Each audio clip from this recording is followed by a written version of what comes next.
আসসালামু আলাইকুম। গত ভিডিওতে দেখিয়েছিলাম যে কিভাবে এনপিএসবির মাধ্যমে ফেস ভেরিফিকেশন করে ব্যাংক অ্যাকাউন্ট এড করবেন। তো সেখানে এক ভাই প্রশ্ন করেছিল, বিকাশ থেকে ইসলামী ব্যাংকে টাকা ট্রান্সফার করেছিলাম, টাকা আটকে গেছিল এবং অফিসে ফোন করেছিল, সেটা নাকি 40 দিন লাগবে এরকম বলছিল। তো আজকে আমি প্রমাণ সহ দেখাবো যে টাকা সত্যি সত্যি যায় কিনা। তো আমি আমার ব্যাংক অ্যাকাউন্টে গেলাম এবং সেখানে আমি আমার একটা অ্যামাউন্ট দিলাম, ধরেন 50 টাকার নিম্নে ট্রান্সফার করা যায়। তো আমি 50 টাকা দিলাম। তো এখন আমার বিকাশ পিনটা দিলাম। বিকাশ পিন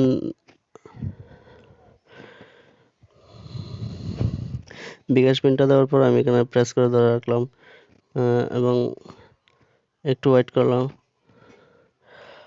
তো দেখতে পাচ্ছেন অলরেডি আমার ব্যালেন্সটা পৌঁছে গেছে আমার ব্যাংকে। তো এখন আমি আমার সেলফিন অ্যাপে গিয়ে দেখাবো আপনাদের যে টাকাটা অ্যাকাউন্টে যোগ হয়েছে কিনা। তো আমি আমার সেলফিন অ্যাপে চলে গেলাম। তো সেলফিন অ্যাকাউন্ট নাম্বার ও পাসওয়ার্ড দিয়ে আমি এখানে লগ ইন করতে হবে।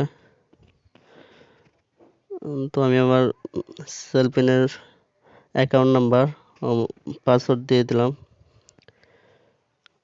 তো দেখতে পাচ্ছেন এখানে অলরেডি একটা মেসেজ চলে আসছে 50 টাকা যে অ্যাড হয়েছে আমার অ্যাকাউন্টে। তো আমি এখানে ব্যাংক অ্যাকাউন্টে চলে যাব। তো আমার অ্যাকাউন্টের ব্যালেন্স তো দেখতে পাচ্ছেন এখানে 168 টাকা রয়েছে। এর আগে আমার এখানে 118 টাকার মতো রয়েছিল। এখন 50 টাকা অ্যাড হওয়ার কারণে 168 টাকা হয়েছে। তো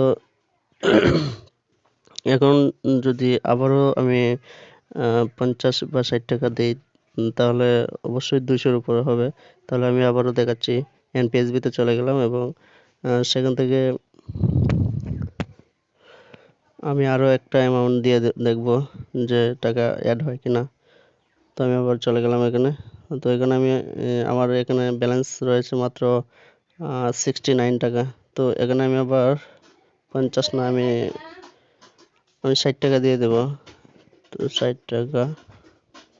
তো এখন আবার আমি পিন নাম্বার দিয়ে দিলাম।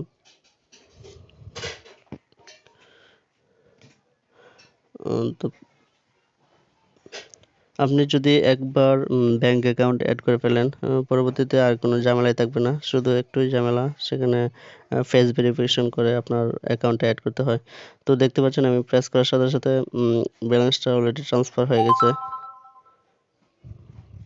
তো আমি আবার সেলফিন অ্যাপে গিয়ে দেখাবো যে আগে তো 168 টাকা ছিল, এখন সে টাকা তো দেখতে পাচ্ছেন 228 টাকা হলো।